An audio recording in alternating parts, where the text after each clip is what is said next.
Candidates, welcome to the Gate Flyer. आज हम discuss करने वाले हैं यहाँ पे SSC JE versus RRB JE में क्या फ़र्क है, इसके बारे में पूरी डिटेल्स में हम इस बारे में जानेंगे कि क्या फ़र्क होता है इन दोनों जेई एग्ज़ाम में, कौन इसे कंडक्ट कराता है, क्या क्राइटेरिया इसका रहता है, क्या एलिजिबिलिटी है यहाँ पे एज की और एजुकेशनल क्वालिफिकेशन की, साल में कितनी बार ये एग्ज़ाम जो है कंडक्ट कराया जाता है, क्या इसका एग्जामिनेशन पैटर्न होता है। तो डिटेल में हम जानेंगे कि इन दोनों में एक्चुअल में क्या डिफरेंस है।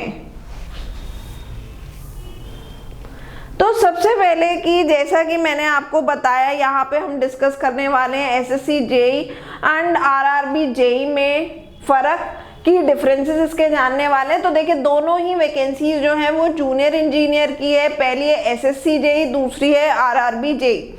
एसएससी जेई का यहाँ पे मतलब ये है कि जो आपका जूनियर इंजीनियर का एग्ज़ाम होता है उसको कंडक्ट कराने वाली ऑर्गेनाइजेशन है स्टाफ सिलेक्शन कमीशन। वहीं दूसरा हमारा था आरआरबी जेई, मतलब जेई का एग्जाम जो यहाँ पे कंडक्ट कराएगा वो कंडक्टिंग अथॉरिटी है आपका रेलवे रिक्रूटमेंट बोर्ड। तो ये दो अलग अलग कमीशन और बोर्ड हैं, दो ऑर्गेनाइजेशन है, दो कंडक्टिंग मींस आपकी कंडक्टिंग अथॉरिटीज हैं जो इस एग्जाम को कंडक्ट कराती है। जूनियर इंजीनियर का एग्जाम जो है स्टाफ सिलेक्शन कमीशन बोर्ड भी कराता है और आपका रेलवे रिक्रूटमेंट बोर्ड भी इसे कंडक्ट कराता है। वहीं अब हम इसमें जानते हैं कि क्या होता है नेचर ऑफ एग्जाम। तो यहाँ पे अगर हम एसएससी जेई की बात करें तो दो पेपर होते हैं, पेपर 1 एंड पेपर 2।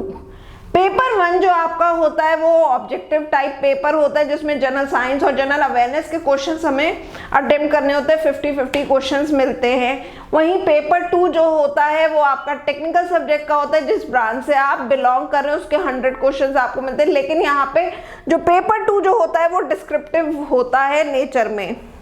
वहीं हम आरआरबी जेई की बात करें तो यहाँ पे कंप्यूटर बेस्ड टेस्ट होते हैं, दो टेस्ट इसमें भी रहते हैं, सीबीटी 1 एंड सीबीटी 2। सीबीटी 1 जो होता है वो आपका एप्टीट्यूड का बेसिकली पेपर होता है जिसमें maths, reasoning, general awareness, English के क्वेश्चंस होते हैं। सीबीटी 2 जो होता है उसमें आपके जनरल साइंस, फिजिक्स, केमिस्ट्री के क्वेश्चंस हमें मिलते हैं। एग्जामिनेशन पैटर्न का ऑलरेडी मैं जो हूँ आपके साथ एक वीडियो बना चुकी हूँ, उसका लिंक आपको डिस्क्रिप्शन में मिल जाएगा। नंबर ऑफ वैकेंसीज की बात करें तो इस साल यहाँ पे एसएससी जेई ने टोटल 13,000 प्लस वैकेंसीज जो है वो रिलीज करी थी। आरआरबी जेई का अभी नोटिफिकेशन रिलीज नहीं हुआ है। डिसिप्लिन एंड ब्रांचेस, अगर आप एसएससी जेई के लिए अप्लाई करते हैं तो एलिजिबल ब्रांचेस यहाँ पे हैं civil branch, mechanical branch and electrical branch. वहीं अगर आप रीजनल आप जो है आरआरबी जेई के लिए अगर अप्लाई करते हैं तो यहाँ पे एलिजिबल ब्रांचेस होती है civil branch, mechanical branch, electrical branch and electronics branch. Means RRB JE में इलेक्ट्रॉनिक्स के कैंडिडेट्स भी अप्लाई कर सकते हैं। डिपार्टमेंट्स और ऑर्गेनाइजेशंस, किन डिपार्टमेंट में जो है पोस्टिंग होती है, तो एसएससी के थ्रू आपकी जो पोस्टिंग होती है वो होती है एमईएस में या सीपीडब्ल्यूडी, एनटीआरओ और बीआरओ में यहाँ पे पोस्टिंग कराई जाती है। वहीं आरआरबी की अगर हम बात करें तो यहाँ पे ऑर्गेनाइजेशन और डिपार्टमेंट्स जो हैं वो रेलवे के, वो है आपके railway workshop, railway stores, research and development, production units. तो यहाँ पे आपकी पोस्टिंग होती है after clearing the exam of RRB JE. Minimum qualification की अगर बात करें फॉर एसएससी जेई और आपका आरआरबी जेई तो दोनों में मिनिमम क्वालिफिकेशन का क्राइटेरिया सेम है। आप अपनी रिस्पेक्टिव ब्रांच से या तो डिप्लोमा होने चाहिए, 3 इयर्स का आपने फुल टाइम डिप्लोमा किया होना चाहिए, या फिर आप बीटेक होने चाहिए रिस्पेक्टिव ब्रांच से, मतलब जिस ब्रांच से आप अप्लाई कर रहे हो उस ब्रांच से आपका बीटेक या फिर डिप्लोमा होना चाहिए है। एज क्राइटेरिया जाने for SSC JE, it is minimum age is 18 years, maximum age is 32 years. वहीं आरआरबी जेई के लिए मिनिमम एज जो है वो 18 इयर्स है, मैक्सिमम एज 33 इयर्स है। सिलेक्शन प्रोसेस हम ऑलरेडी डिस्कस कर चुके हैं एसएससी जेई के लिए, paper 1 and paper 2, and for RRB JE it is CBT 1 and CBT 2। पे स्केल जो है दोनों का सेम पे स्केल है, it is 35,400 to 1,12,400।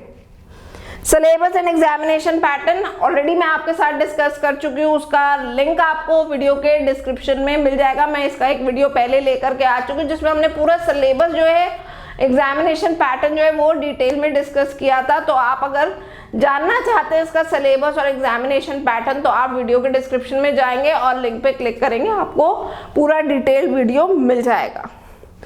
Work profile की अगर हम बात करें तो एसएससी जेईई में आपका जो वर्क प्रोफाइल जो रहता है उसमें आपका ऑफिस वर्क भी होता है प्लस आपका लिमिटेड फील्ड वर्क होता है।